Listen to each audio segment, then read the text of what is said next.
This episode is brought to you by Yumiko. Founded in 2002, Yumiko creates long-lasting and great-fitting dance and athletic wear of the highest quality. What began as a small collection of leotard designs has grown into a phenomenon that has redefined the dancewear industry. To celebrate Yumiko's support of Conversations on Dance and the launching of their 2 new leotard styles, we are excited to be announcing a special giveaway this week. Follow us on Instagram at Conversations on Dance and at Yumiko for details on how to enter to win a brand new leotard in one of their 2 new styles, Zoe or Daria. The winner will be able to select their choice of either 2 new models in the color choices displayed on the Yumiko website, yumiko.com. So click over now. And while you're there, be sure to explore all their beautiful leotard products. Now is the perfect time to experience the perfect fit of Yumiko dancewear products. Entries will be accepted on our Instagram through September 22nd at midnight Eastern Standard Time. The winner will be announced on September 23rd. Good luck! This episode is brought to you by the Town of Vale and hosted by Manor Vale Lodge, important partners of the 2018 Vale Dance Festival. I'm Rebecca King-Ferraro. And I'm Michael Breeden, and you're listening to Conversations on Dance. This week on Conversations on Dance, we are bringing you a special bonus episode with one of our most frequent guests, Alastair Macaulay. Today, Alastair has announced his decision to step down from his post as chief dance critic of the New York Times. In his years writing for the Times, Alastair's reviews became events unto themselves, illuminating the performances he saw for many avid readers. Today we talk to Alastair about the artists whose performances most inspired him, courting controversy with Sugarplumgate, and what he'll miss most about the job that made him a hugely important figure in the dance world.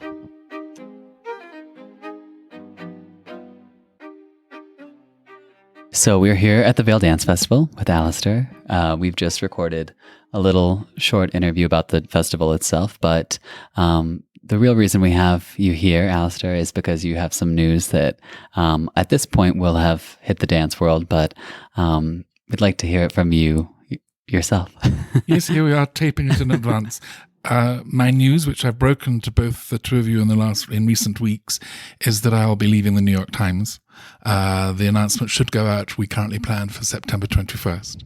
But I won't be leaving until the end of the year. It's entirely at my wish, my request, and the New York Times has given me a special retainer, so I'll carry on writing for the first 6 months of next year, just a limited amount of pieces, and for a limited, I won't be on staff anymore, I'll just get a certain income. So what were some of the things that made you decide that now was the time to move on from that post? I was beginning to feel newspapered out. Sometimes when you're writing 3 or more pieces a week, and back in the day there were times I wrote 7 reviews a week. It's not as bad now, but I'm older. That also, there are certain seasons, you think, how often can I review? Even the Paul Taylor season, which comes around annually, but you're looking often at the same masterpieces year after year. There are choreographers who none of us usually want to write about, but on the whole, they have to be written about now and then. There are certain ballets. How many Don Quixotes, Le Corsaires, La Bayadères do I have left in me? And I'm afraid I've now got to the point of that with Swan Lake. I'm happy to look at Swan Lake, maybe till I drop. But finding the words, and I've written 2 big, maybe 3 big Swan Lake pieces this last year, and sometimes you think, I've said this a million times. That makes me think of something you said to me as you took me to see Swan Lake this year. Indeed, we saw a very good one with Devon Touche. Yes, a very good one. And yet, even as I questioned whether or not, production-wise, not in terms of individual performances, but production-wise, is there a Swan Lake that one can actually fully enjoy? And you said the worst Swan Lake is the one you're watching. My great friend David Vaughan coined that phrase years ago. The worst Swan Lake is the one you are watching, and how often that is true. I feel very sorry for certainly audiences in America. And I should say there are people who think that the Peter Martins production at City Ballet and the Kevin Mackenzie one at American Ballet Theatre are Swan Lake. They think they're so great. I look and think, audiences don't know there are whole chunks that just aren't happening. There are inner relationships. There are, of course, areas of choreography. So I feel very sad. I think I'll be feeling that around Europe too these days. I haven't seen the new Liam Scarlett production. It's obviously very beautiful to look at. but I've heard one or two things about it that made me think, well, I think I might be more critical than most. Which is, I'm glad if people go to someone they can believe in it. I don't need to be the person who pontificates. And that's part of the reason also why I want to move on. I'm sure I will occasionally sound like the voice of God till I drop, but I don't need to do so in a newspaper forever, And I think I found plenty that I've liked recently. So I will be leaving on quite a high with plenty of enthusiasm, and that's a good point to go. Right. So you've laid out some of the challenges of the job, but what have been the greatest pleasures you've taken in your post? Pleasures. Travel's one of them. I like travel in life anyway. I knew when as the New York Times pursued me to offer me this job, which was very flattering, and I loved my old job as a theatre critic and the Financial Times. But I straight away thought, well, I know a large part of the story that I'm interested in taking is Balanchine around America. It's not just New York City Ballet Balanchine and ABT doing its occasional Balanchine. I had seen the San Francisco company doing some very good Balanchine at Covent Garden. I think they'd also done some at the Edinburgh Festival. Pacific Northwest, I'd certainly seen the Edinburgh Festival. We'd seen the Suzanne Farrell Ballet. I think maybe others, and I knew that they existed. So I thought, just Balanchine across America, that's a story. Yeah. And the Times showed straight away that they were interested in me traveling. So I thought, right, go for it. And I'm glad I did a lot at the beginning because, of course, economics, I still do travel, but not the way I used to. It's, no newspaper has the money it once had. And I'm glad that sometimes I just did it out of hunch because, well, I looked at those companies I've mentioned, probably others I've forgotten to mention. I think I saw the Boston Ballet do Jewels, for example. And of course, I haven't mentioned Miami City Ballet. And I was waiting. Sorry. And I had seen them going back to 1988, so I certainly knew about Miami. But the company I didn't know anything about was Ballet Arizona, directed by Ib Anderson. But I thought, he was there with Robinson Balanchine. They both created ballets on him. His staging a triple bill, I think it was Divertiment 15, The Four Temperaments, and maybe it was Symphony in 3 movements. So I just go for it, and I managed to get out there in 2010.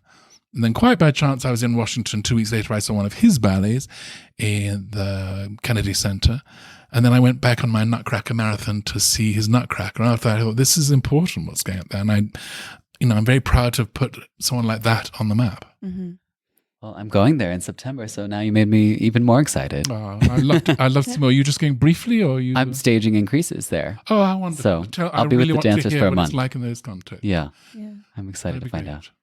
So as we continue to talk about your time as the chief dance critic, I would like to also hear the story, which you've told me before, about how you got the position to start with. Oh, well, I began as a dance critic, but I was always interested in other performing arts, which is another reason I want to change my life. I would want to see more theatre and opera and also have a few nights off. Yeah, go to bed early. Yeah. But when I joined the Financial Times, I was actually feeling a bit danced out then. And they took me on as their second critic. And after a while, they said, look, we can't promote you as a dance critic because Clement Crisp has been with us for decades. We wouldn't. And I said, no, I love Clement. I wouldn't want, to steal on his terrain. But they gave me some music. And for me, classical music is the holy art. It's the area where you most readily touch on the sublime. So to do a few music reviews was a thrill. And I got some really great ones that they gave me. I suppose I know more about opera, but they gave me chamber music and class and concert music too. So that was a thrill. But after a year, they said, well, we can't promote you in music either because we've got 5 music critics. And I said, I really revere your music critics. I learned from this. I wouldn't want to poach on them. Then they said, we suddenly need a full-time theatre critic. So they gave me theatre, which was the thrill. And I really did that for the next 17 years. And after the first 4 years, they made me their chief theatre critic. And then the phone went, and it was one of your interviewees, Bob Gottlieb, who had been in touch with a mutual friend, Chip McGrath. Bob knows Chip far more than I do. They'd worked together at the New Yorker, which is where I had met Chip, because along the line I had twice been the guest critic for the New Yorker. I never knew him at all well. And Bob said, I've just been talking to Chip and they need a dance critic at the Times. John Rockwell is leaving and leaving quite fast. He's just found the right moment to get the right pension deal. And John had been at the Times for 30 years. A very, very nice man. So Bob said, Well, they asked me to give some suggestions, and I thought, and he'd just seen me a week or so before, and he said, I want to know if I could suggest you. And I remember at the time thinking, they're never going to offer it to me. No way, because they'll want an American.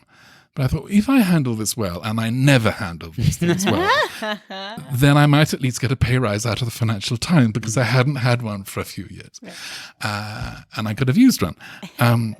And these are the only times that you ever get to do these negotiations in journalism. So that was Bob, and then Chip called me and we discussed some further. And he was very good about the Times and made me find it a more attractive job than I'd imagined. And then he called me back a week later and he said, Alastair, we just want you to know that we've been thinking about it all, and we want you to know that you are way top of our list. So that, I was not expecting that. And then he went straight on saying, however, we do need to know whether you're actually interested in the job or whether you just want a pay rise out of the Financial Times. So I laughed and I said, well, I could use one. And I said, you're not talking money to me either, so I haven't a clue what we're really talking about in these terms. But the demographics have changed at the Financial Times while I've been here. And really, since the year 2000, I only hear from interested parties. And I think if I came to the New York Times, I'm a communicator, and I think I would hear from readers, ordinary readers. And Chip said, yes, we have readers. We certainly have readers. I'm not sure I'm always grateful for them, which made me laugh. And then it went on. It took 3 months before they finally offered me the job, but they flew me over for interviews and so forth. And I think everything about that period made me respect the New York Times a great deal. I also have had very mixed feelings about giving up the FT. Right to the moment the offer came, I did not know what my decision was. I truly went into a fever and I had to take to my bed. I think I did have flu. It just threw me into a fever for 24 hours. And then I thought, okay, you've been thinking about this for 3 months. Tell yourself you're going to take the job and then see if that feels bad. So I just went through the weekend thinking about it. And the Times had said, this was very interesting. There's a lovely man who was then the culture editor at the Times, Sam Sifton.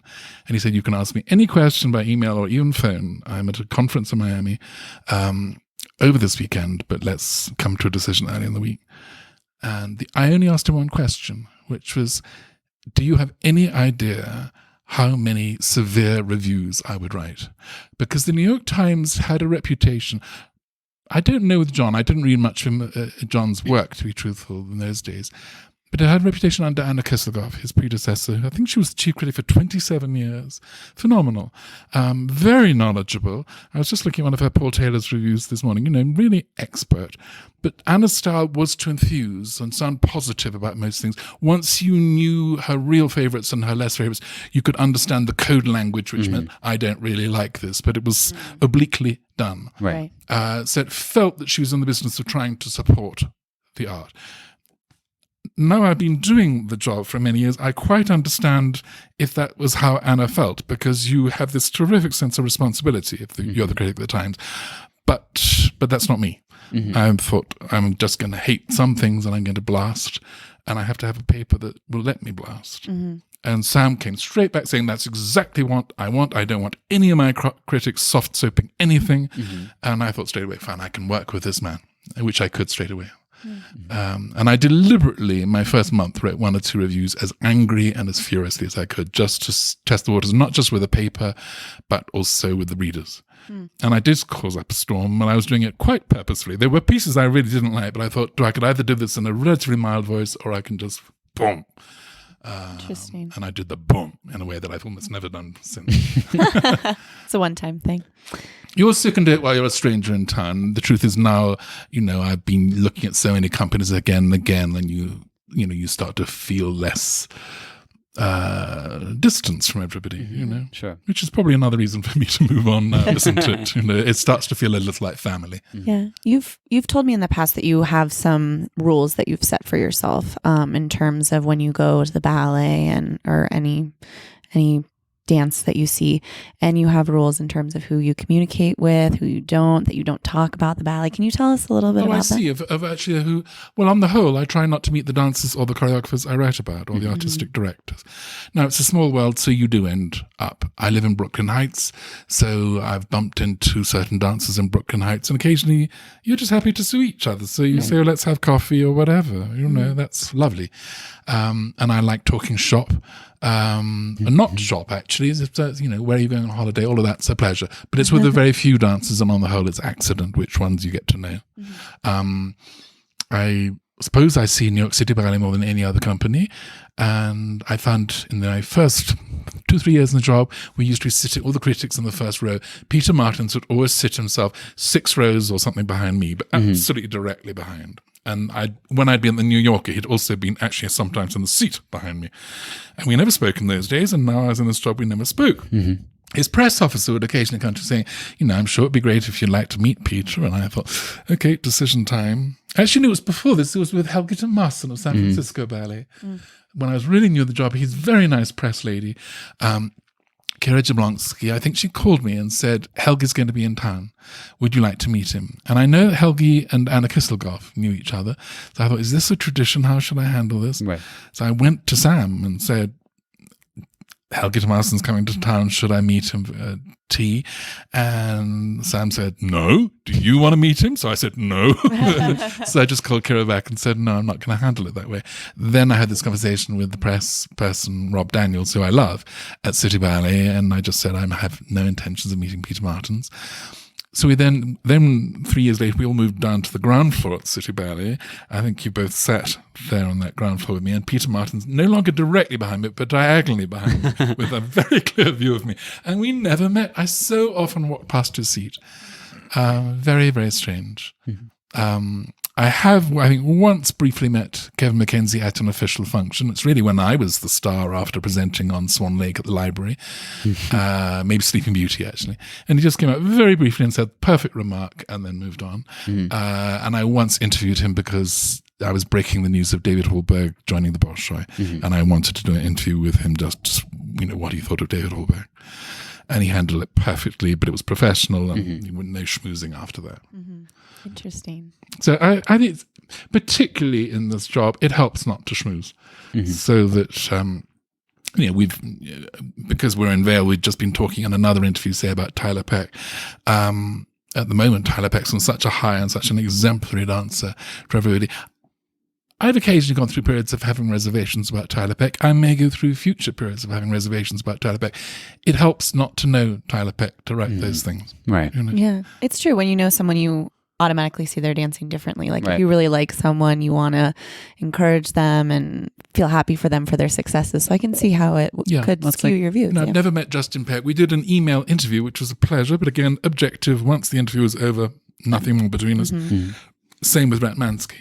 I have to say, I thought the world of Ratmansky, because there was 3 months of very specialist questions from me about Sleeping Beauty, and he gave perfect answers. And I think at the end, you know, he was cool. You didn't know what he felt about them. And at the end, he just said, "Thanks for fabulous questions," and I was so moved. But otherwise, we know each other to say hello in foyers. Sure. So, and I think one of my little proud accomplishments is, I think, my first event at the library. You know, I'm very proud of my events that I've done at the library. My first time with you was talking about the Serenade. We began with Sleeping Beauty. Ratmansky was in the audience. And he didn't know me, but he did say to Robert Greskovic, who was one of my co-presenters, he thought it was terrific. And I think it was after that he started to go into the notation for Sleeping Beauty. And then the next one we did was Swan Lake. And I did meet him at the dinner after the Swan Lake event. And we were kind of on either side of the main hostess, Anne Bass. And we talked. She invited us to talk across there. And he was lovely, just talking about dance in a wonderful way and about Russia, very movingly. But I said something about Swan Lake to him. And he said, you know, I thought this was never one of my ballets. I had no interest in staging it. But after tonight, I wonder. And guess what? Within 2 years, he'd presented his Swan Lake at the Zurich Ballet and La Scala. So, yes, I've had a little influence. I feel very proud of that. That's great. I think you have a lot of influence. I think you underplay that a lot. Well, I feel nervous about this being a powerful job. It's always seen as being a powerful job. The truth is, I've sometimes been the theatre now called New York Live Arts. It seats 400 people. When it reopened as New York Live Arts, it opened with a French-Algerian choreographer, I think, called Rashid Ouramdan. I'd already seen his work, raved about it. Went to his opening night, it was sensational. Really remarkable example of political dance about the effects really of occupation and torture, the kind of thing you never see in dance. And he really showed you the syndrome in dance that people go into when they suffer from torture. Meanwhile, video was showing you the other aspects of torture. So I raved about this. And I think I once broke one of my own rules. I normally don't plug something that's coming, but I did say, he's got program 2 is coming up on Friday night. Guess what? The theatre was it wasn't full the first time, and it was empty of the second one. I'm sure it's because the Times readers are thinking, doesn't sound like a good time. We don't want to go to torture. So, But, and I'm sorry to interrupt you, but I think certainly my first few years, I felt I had no effect on the ABT audience. I did straight away feel a connection with the City Ballet audience. Strangers would just come up and talk to me. But at ABT, no. And it remains true that if ABT does a triple bill at the Met, it's not going to sell, and my review won't make a difference. I think you may have unwittingly played into the idea of your position as one of being a powerful one because of your willingness to write these reviews that are on either end, very positive or, honestly negative. With Kisselgoff before, kind of, smoothing everything out and just basically trying to promote the art form, it had less weight. So then at a certain point, people became very eager, let's say, maybe desperate for a Positive Times review. Did you ever find dancers or choreographers or directors reaching out to you about a specific review, or maybe even sort of lobbying in a way? Well, occasionally people, and particularly at a junior fringe level, choreographers often are their own press people. So they'll drop you an email saying, really hope you can come and see my work. I'm trying to think if ever, but there are one or two times, and I hate it when a choreographer gets in touch about an important production. Twyla Tharp did quite a big number for her 50th anniversary as a choreographer. She did a big trans-American tour. It began, I think, in Dallas. Now, I couldn't go to Dallas for whatever reason. I think I was on vacation. Look, I can say vacation. We British say holiday. But I won't go through the details, but let's say she applied what pressure she could for me to be in a good mood when I came to review it in November, when it came to what I still call the State Theatre. I'm afraid I didn't like it, That was quite something. On the whole, no. Ratmansky does not drop me a line to say thank you for your kind review. Justin Peck doesn't, that doesn't normally happen. I've never met Pam Tanowitz. Interestingly, we knew we had friends in common, and I've mentioned my friend David Vaughan. He was dying, and I had this huge email list of people I was just sending reports to on how he was doing. And she got on that list because through a mutual friend, he was very fond of her. I think at one point she just said, thanks for the news. Then she came to my Ashton Balanchine lecture, which I spoke to you about in January this year, and just dropped me an email just to say, I just loved what you said. And by the way, you showed Sylvia Paddington done by both Ashton Balanchine, and I preferred Ashton, which was adorable. And I think I laughingly said, if you come to do the 2-year course I said the whole audience that I wanted to do an Ashton Balanchine, she wrote saying, I'm signing up for your 2-year course. So that's sweet. I loved her 4 quartets at the beginning of this month, last month, August now. Quite rightly, she didn't write to me, but I was aware it made a big impact, this review. It wasn't just on the front page of the art section with a stunning photograph. They even put a smaller photograph on page A1. That's the front page of the Times. Dance very seldom gets there, almost never gets there with a photograph. So this is, in newspaper stuff, that's a big deal. Anyway, quite rightly, she didn't write to me about that. But then a week later, her father died. And somebody told me how close she was to her father. So I just thought, well, we've got each other's email address. So I just sent her a note of commiseration. And she just wrote back saying how much she loved her father, how she would meet him. He was a scientist, and they would talk about what science and the arts had in common. And she said, it does my heart good to know that one of the last times I saw him, he was reading your review in the Times of my new piece, Four Quartets. So that was a nice bit of communication that one doesn't normally have. Mm-hmm. So beautiful. In a negative sense, I did have a really rather astonishing thing 2 months ago, and I suppose I'm not going to mention his name, but a principal dancer, male of one of the big New York companies, suddenly wrote to me. He hadn't even read the whole of my review, but he had seen the bit that was about him. It was passed around on social media, and he didn't say, how dare you say this about me, but he sort of said, do you really mean this? What do you say? The answer, I think I began straight away. This was done through texting, and I straight away say, please don't start this. Kept on trying to calm him down. And I had seen him actually since this review had come out doing a full-length ballet well. So I said, please, I liked you last week in such and such a ballet. He was not stopping. And then he jumped from saying why he thought ballet in New York was in a terrible state. At least he wasn't filling in theatres, there was too much trouble. And then he kind of obviously attributed this to me.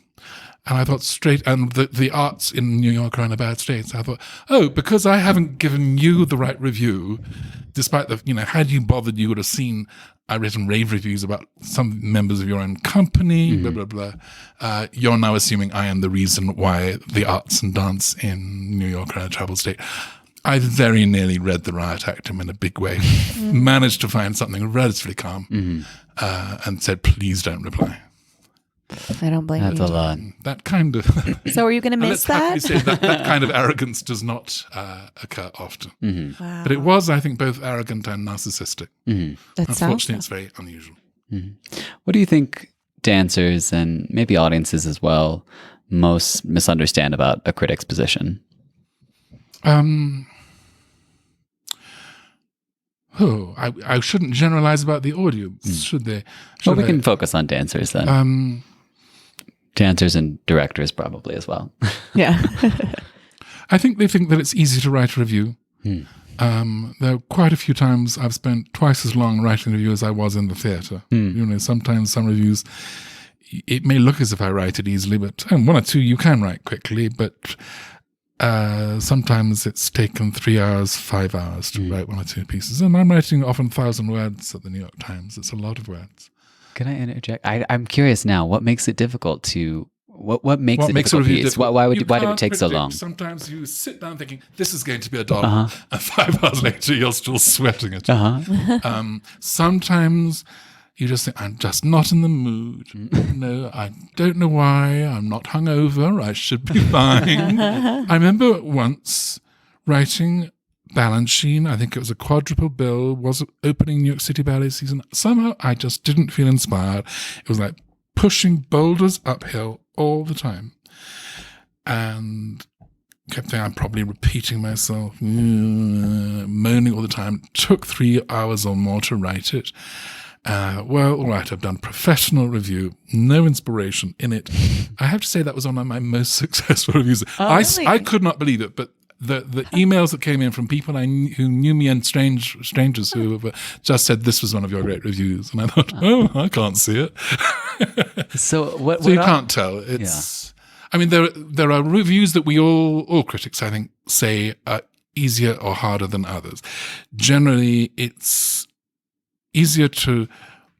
better to rave about something than to hate it. But that means it's harder. It's easier to say why a dance is terrible. And you can have fun time blowing it out of the water if you're in that mood, or just dismissing it sadly, whatever. That does not usually take a lot of time. One or two, if I, for example, am opposed to most of the work of William Forsythe. Now, he means a lot to many people. So I think I really have to take time trying to word very carefully what I say about Forsythe. But some, you just think, that's, a minor choreographer, get over and done with. Explaining why you love a work is really why you're in the job. For example, this last masterpiece I reviewed, Pantanowitz's Four Quartets. I was so excited to have something this fabulous to write about. I partly also sat there thinking, I'm having to do this by 10 o'clock in the morning. Actually, I think it was 9 o'clock in the morning because I had an early train from upstate to get me back to New York. After the Saturday night performance, I really would like another day to write this review. I took so many notes, and I haven't had time to go through the notes in any detail whatsoever. It's about a very complicated T.S. Eliot poem. So that's a hard review to write, but also you think, well, I really felt a sense of failure while I was writing this. I'm not worthy of this dance. This is a beautiful dance. I don't think I'm really grasping what it's about. Again, that's one of the reviews that actually the audience is thrilled with it. Right. You know? I'm still nervous about whether anybody will agree with me.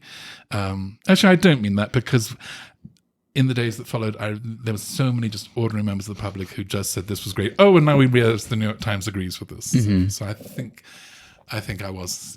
everybody was just wowed by that piece. That's why the hardest, but I'm still it's on in the middle that are hard.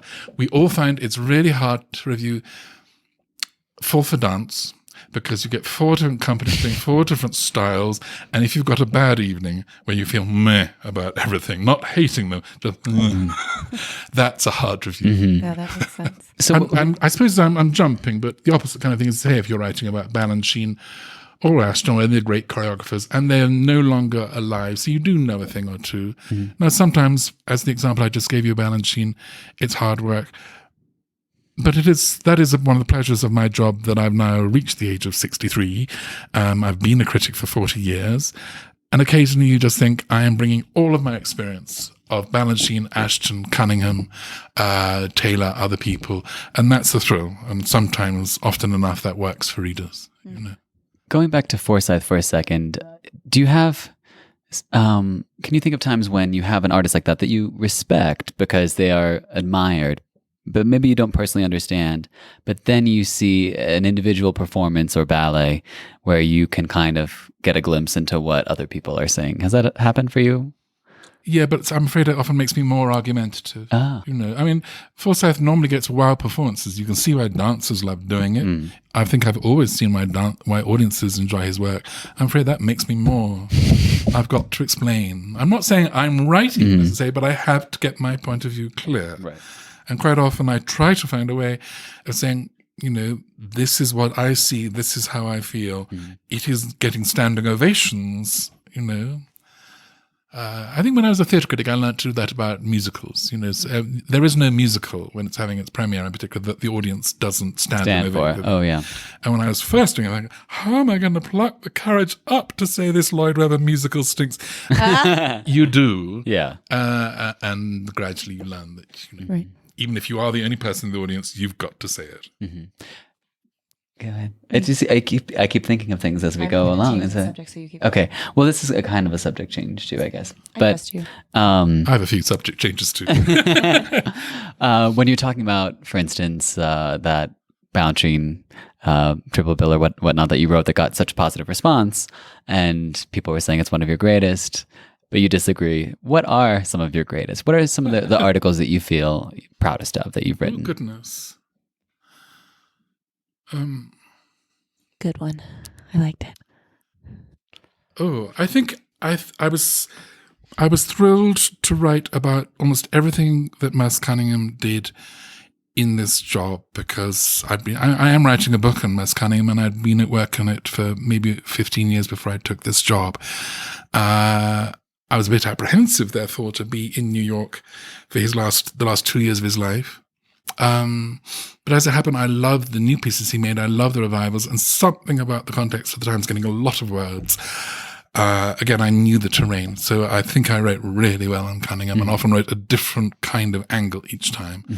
So I remember Caroline Brown, who was his partner for 20 years and had written her own Cunningham book, there was one I was particularly talking about love in Cunningham, which is something nobody ever sees in Cunningham. And she was so thrilled, and she just wrote saying, you know, this is what I've always wanted somebody to write.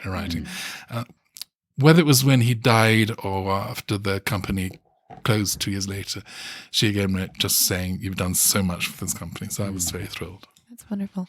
Is there I'm very proud of what I've written about Indian dance, and that was not a comfort zone for me. I'd only written about Indian dance once, twice before I took this job. I loved Indian classical dance, and I had started to see how many forms there are.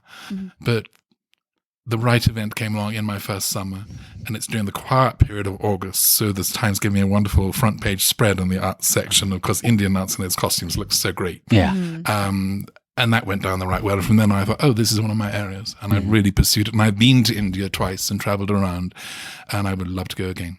Wonderful. Is there anything, any statement or any observation that you've made that you wish you could take back and that you regret?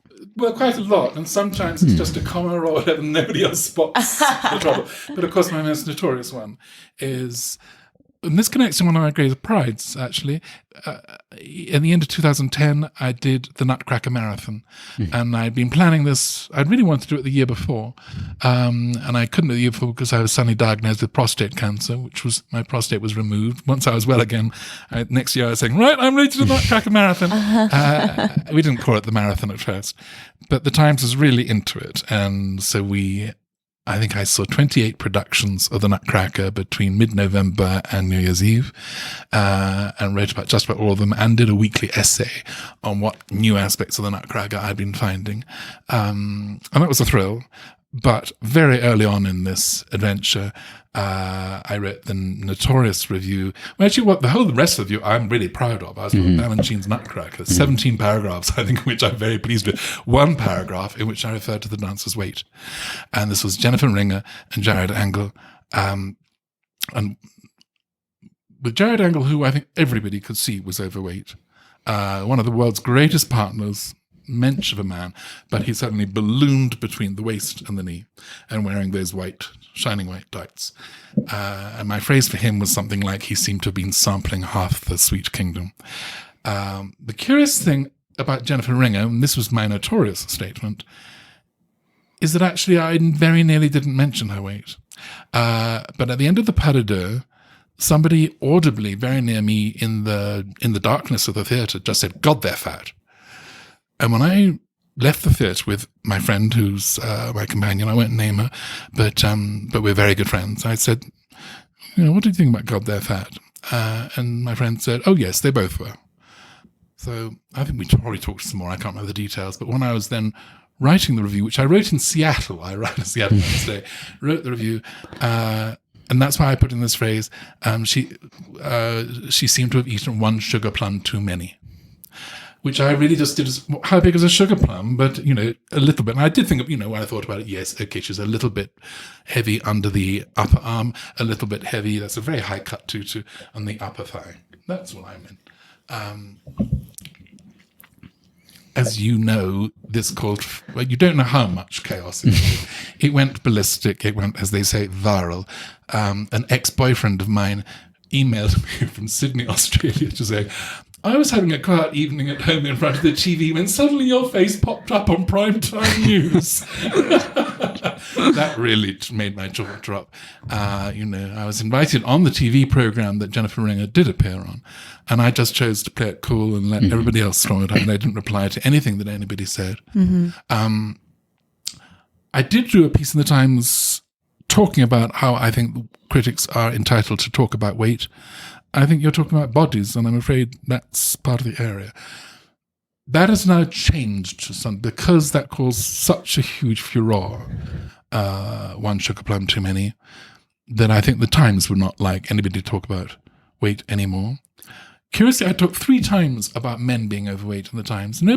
Frankly, none of the storm was about Jared Angle, though I was much more severe about him.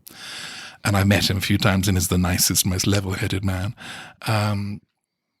I had reviewed Mark Morris, maybe not the Times, before I took this job, I was saying he's obese. And Mark Morris is a very big man. He's a great dancer. And I think I said he's the greatest seriously overweight dancer I've ever seen. I used the word obese once about him. And I also said it about Neelis Martins. I think I used the word portly of him. And he was extremely overweight. If you do it about a man, no fuss. It's to do with a woman. even if the phrase is just one sugar plum too many. And I think now, after all these years, of course I understand it. And I'm sorry in a way that I was at the middle of the furor, but I'm glad actually the furor happened. I've come round a long way. And in a way, I've come back to where I always was. The truth is, in my 20s, I shared a flat with a girl who went through anorexia. And the next year, I moved in when I was 30 for about 5 years with two women friends, one of whom was really obese and had to deal with obesity. She was addressing it, but it's something you don't get round in a hurry. So I do know about what women go through, and it's a much bigger thing at either extreme for women. I didn't know anything about Jennifer Ringer's history with weight anyway. We now know much more about that. So I'm sorry that I didn't see what was said on television or the radio or whatever. I did read every reader email, and they came in at the most phenomenal rate. And some of them truly obscene. Some of them I think had never read what I'd written anyway. But it was extraordinary to get the violence of feeling. And of course, a few people writing saying, I'm glad you said it. You got it from every angle, but mainly it was very negative. What was that time like for you dealing with 5 weeks long? I remember, went on right to the end of the year. Yeah. You just try to keep your head low. At one point, I thought I was going to get death threats. It was tough. Yeah, can imagine. People do love something to hate, and I was the person to hate for that while. But never mind. I've come through. I've done how many more years? 8 years or something since then in this job, and I think we've come through. And I've done plenty to that. I've gone back to reviewing the Nutcracker and so forth. That's all fine. And I think perhaps everybody has learnt that you just don't talk about women's bodies that way anymore. Well, not everyone. The recent review of the Broadway show Head Over Heels, that's gotten a lot of attention. Have you not heard about that? Was that the Ben Brantley review? Amid much that was controversial in that review, I didn't take in the weight issue. I'm amazed they allowed him to, if that was the case, because occasionally I've now, if you look at my reviews, I have touched on weight occasionally, but you now find euphemisms. Right. And that's as near as you get. You just say, so-and-so looked out of shape. That means that That's the code. We know that's the code word. We've heard that one before. That's how artistic staff can deal with the dancers too. You look out of shape. That's better than you're obese. That's true. I guess that's true. It's strange. I don't know Jennifer Ringham, never met her, and I haven't yet read the autobiography. Everybody says she's the nicest woman. So, good. I'm glad she is, and I'm glad she handled it gracefully. I have met Jared Angle. I'm told, I've never dared ask him this, but somebody at City Ballet, who works with the company, told me that at the time Jared said, I want to write my autobiography and it's going to be called I Was Fat Too. But whether that's true or not, all I can tell you, this is a very Jared Angle remark. He has the most wonderful self-deprecating humor. We love Jared. Yeah, we do. So we've moved on altogether, and I'm never mind that I was the one who said the wrong remark at the time. I'm glad that the world is changing, and we all learn. I think it's true of my generation with so many people. There are little remarks that you made when you were in your 20s that were not racist then, but you now just gradually learn. You don't say that anymore. It really is more insensitive these days. And sometimes it's just a word like, when I came here, in Britain, people still talk about Afro-Caribbean. When you moved here, I talked about Afro-American and got corrected very quickly. I wish I'd actually been corrected sooner, but it is offensive to most people here to say Afro-Americans. If I said that back in England, nobody would bat an eyelid. Afro-Caribbean is the standard term used by Afro-Caribbeans.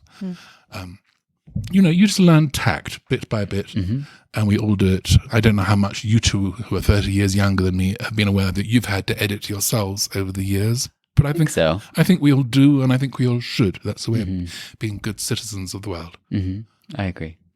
Going on to other things I've done, I'm going to blow my trumpet. Do it. That's what we're here for. Something I began doing, and I would love to do more of if I was in this job for longer and if I was younger, is traveling to look at forms of hip-hop around the States. And the thing that electrified me, first of all, is Jukin in Memphis. It's, of course, famous now for Lil Buck, but actually what you have to go is to see it there, when it's being done in a small hall with it's mainly men, And they get up in their sneakers onto point, and they do runs on point, they do pirouettes on point, they do balances on point. And it's not a gay thing at all, because girls also do it, but they don't have the same kind of footwork. They do terrifying things with their ankles. Oh, God. When Rebecca... You can see it on YouTube, but you should see it live. I have to look away. And you know what? It is so musical. Mm-hmm. I remember the last time I was there, I thought, I'm so much the whitest, I am so much the oldest, I am so much the staidest person. I'm sitting here for 8.5 hours in this room in Memphis, listening to rap music of an obscenity not to be described. I can't repeat any of these words in the New York Times, because the New York Times has its decency rules. And it's not my kind of music, and it's loud. And I'm just loving it because they are drawing me into the music. It's such fun taking risks. And I think the same summer I also went to Detroit to look at their kind of hip hop, which is, you can't do it for the length of time that you can do with jukin, because it's still with explosive jumps off the floor, so doing quick jumps. But while you're watching it, these short dances, it is like sparks flying. And they're just taking off. And there are forms of, I believe, good local hip-hop to be found in San Francisco, like Taffin, and Chicago footwork. I wish I had time to go and explore more of that. Yeah. I would love also, if one could, to find the right Native American dancers. A friend of mine wrote to me from New Mexico about a harvest dance I think he'd seen there. But I thought he'd seen it in June, which is on the busiest times in It's a nice way to leave a job, thinking there's so much more. Yeah, it's true. So what do you hope that readers took away from your time as the chief dance critic? Well, part of it we've touched on, which is to be tough on the subject and not flatter it by mollycoddling it in kindness. I hope I'm good at bringing in lots of context. That's what readers always seem to come when we do learn from you, so that's nice. I don't like the idea, though, of being a critic being a teacher. In some ways, I know people do learn from my reviews, but I'm not the professor. I'm just talking about what I see and what things I know about Sleeping Beauty or whatever. You can interpret that ballet differently. But what you're there to help stimulate thought in the reader, and if they then are stimulated and disagree, that's just as good. Right. What else do I think? I think because I've just covered as many kinds of dance as I can, I hope. It does bother me when some people say, I read everything you say, and then it turns out what they mean is they read all my ballet reviews. They don't look at anything. Sure. They just remember there's much great dancing elsewhere. Is there one piece of advice that you could give to your successor who's yet to be named? Oh, have fun. Really. I mean, in a serious way. Just enjoy as much as you can. Work at first as hard as you can. You can't do that forever. But believe me, I threw myself on the job. I didn't think that's a surprise. When I took this job, I thought, it's going to be easy. I'd been a full-time theatre critic in London. And I remember the New York scene when it was, I believe, busier in the late 80s, early 90s when I was working at the New Yorker. So I thought, this is the job for my late middle age. I'm not going to have to work so hard. But of course, I took the job, and then there were all these press releases coming in. And I just thought, well, whether it's good or not, there are all these companies I've never seen. And I reviewed some of them, but then I went to see the others in my spare time. That was just a hard work thing. And it was exciting for me to realize, A, there was so much more than I'd anticipated to see.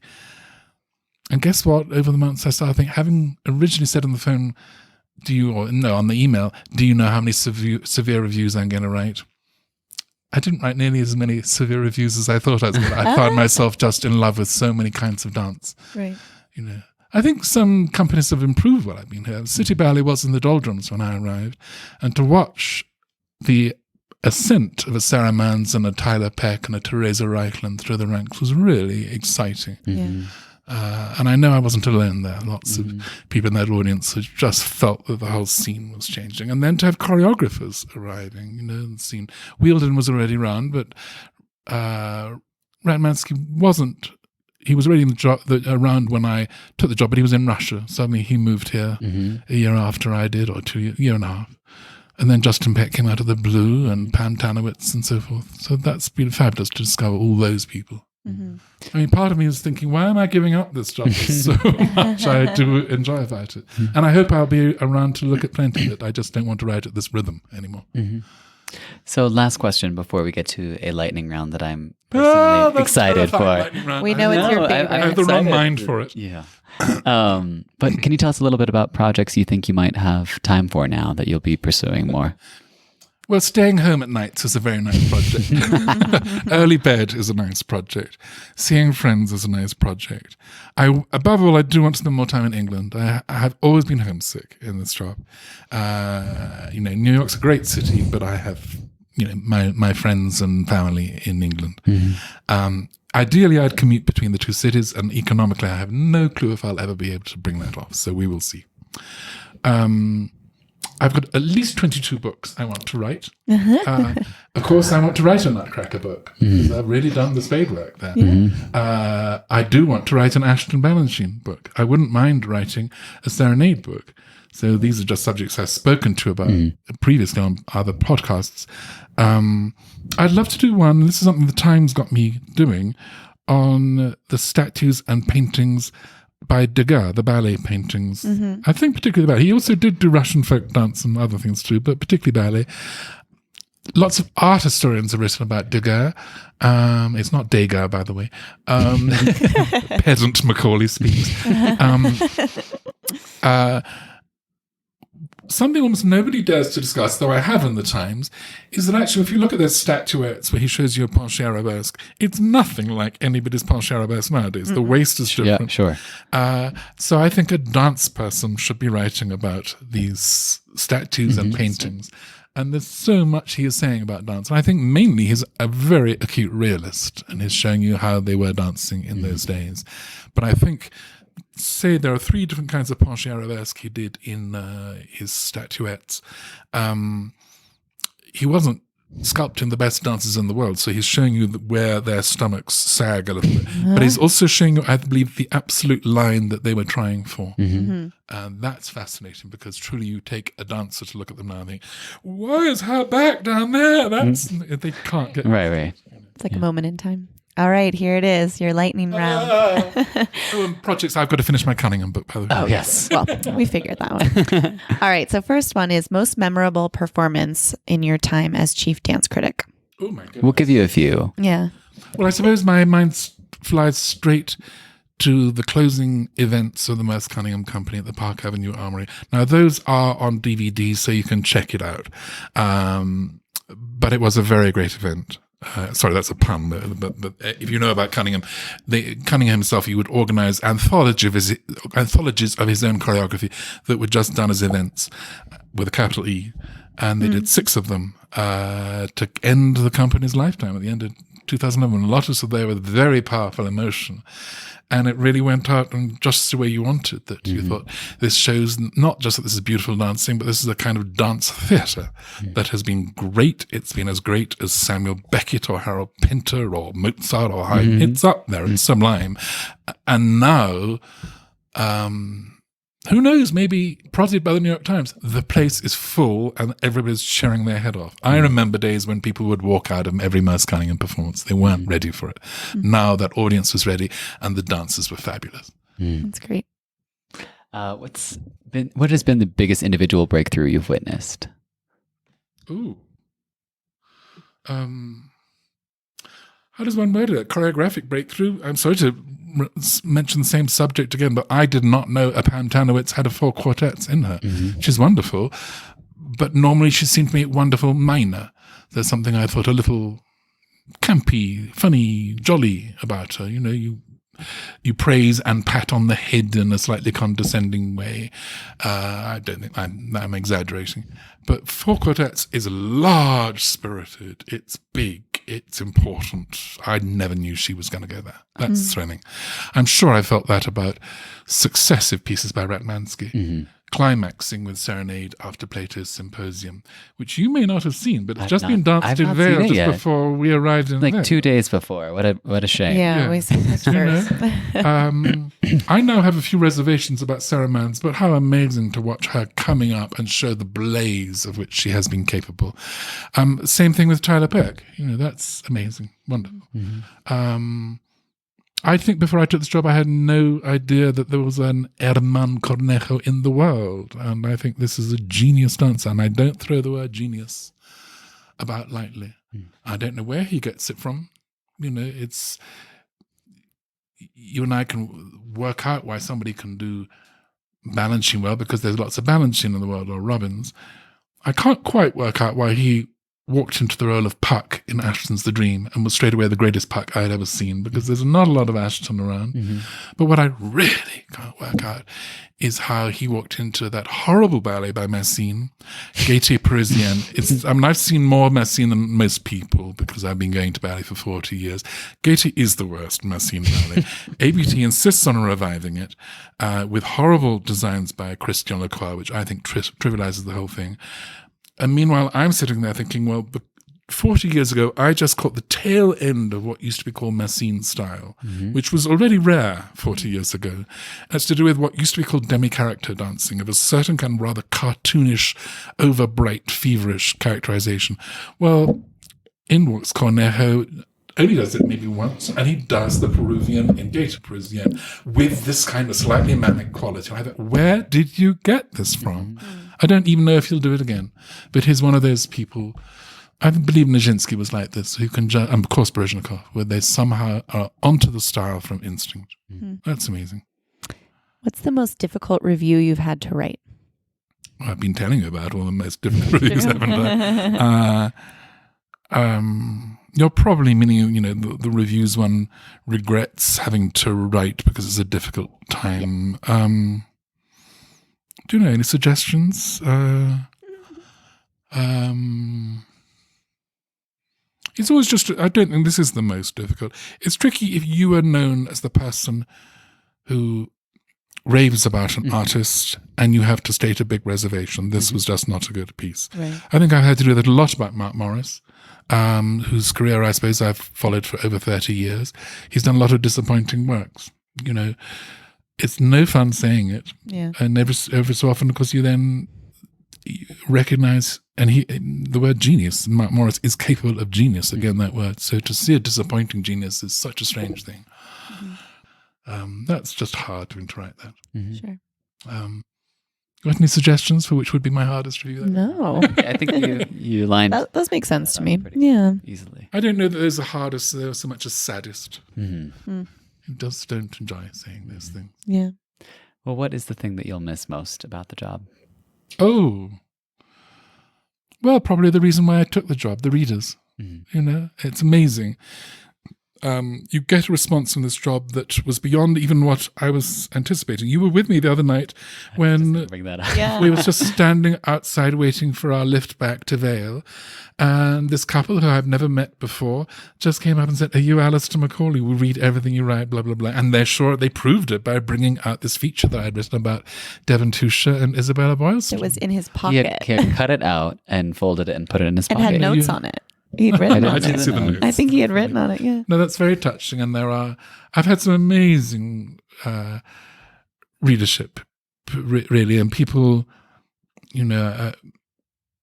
of wide variety.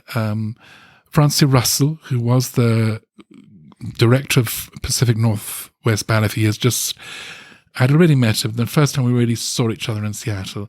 She wasn't in the job anymore. She just said straight away, "I just have to let you know that I'm so jealous of Peter Bowl because you and I come out to Seattle at least once a year. And when I was running the company with my husband, Kent, we did everything to try to get the New York Times to come out. So now you're coming out and you're loving the company.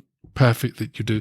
But then she said, "And I read everything you write." And she said, "I really can feel the wheels in your mind turning. You're really making a thought process. You're taking your read." And that was a very big compliment, because that's what I do try to do. I'm thinking things through, and I try to take the reader into that. So I was thrilled with that. Another reader was a man in Mexico City, and he wrote to me quite early on. He's called Jorge, and Jorge Tijerina. And he's great. He just writes, English is my second language, so I've been reading the New York Times for years because it improves my English. And as soon as you arrive in the job, you're the first thing I turn to every day. And he said, "I'm not a dancer, and I don't get to dance performances. There isn't a lot of dance to see here in Mexico, but I think I'd have been a great dancer. I think I'd have loved doing it." So cute. And And then we just correspond, and I realized he really remembers my reviews. He can quote them back at me, you know. He wasn't so joking. that's going from the range of someone like that to someone like Francie Russell, and there've been many people in between.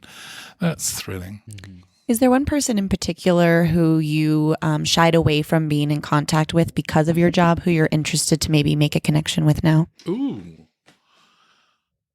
Tap on that door. Come talk. Come out and play. No. Yeah, now you're free to do whatever. I don't know. No, I can't think of the answer to that. I'm sure there are people I would just want to. How can I put it?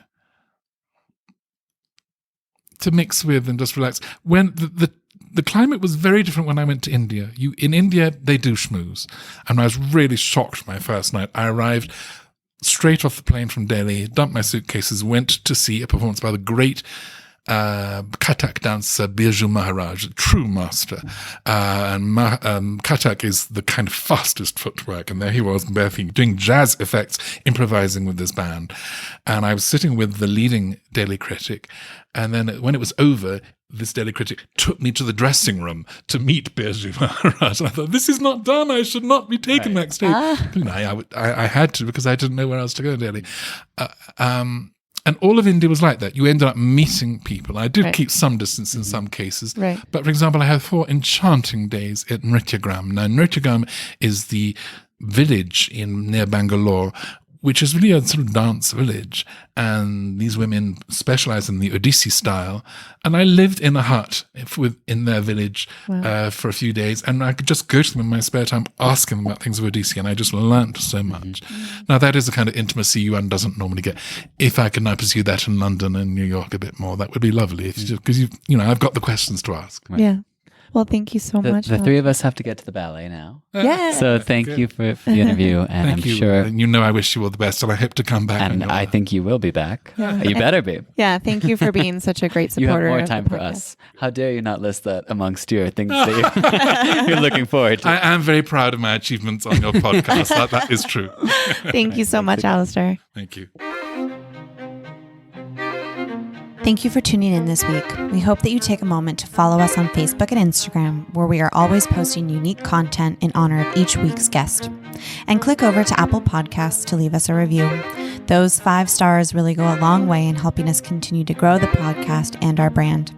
See you next week on Conversations on Dance. We wanted to take a minute to talk about a wonderful new project run by friend of the pod, Janie Taylor. Janie has long impressed with a diverse range of talents, whether it's her indelible impression as a New York City ballet principal, her sleek costume designs for many new works, or her stagings of ballets from today's most sought-after choreographers. With her latest project, Quartermarks, Janie adds art curator to her list of considerable talents. Quartermarks is a quarterly publication of artwork printed on newsprint, offering a tangible experience meant to bring a sense of discovery, beauty, and joy into the lives of its readers. This newspaper was created in an effort to provide a momentary escape with a collection of beautiful artwork from varying artists in each issue. Readers are encouraged to share and reuse this paper in creative ways. Quartermarks is available by single volume or 1-year subscription. To subscribe, check out the website quartermarksquarterly.com.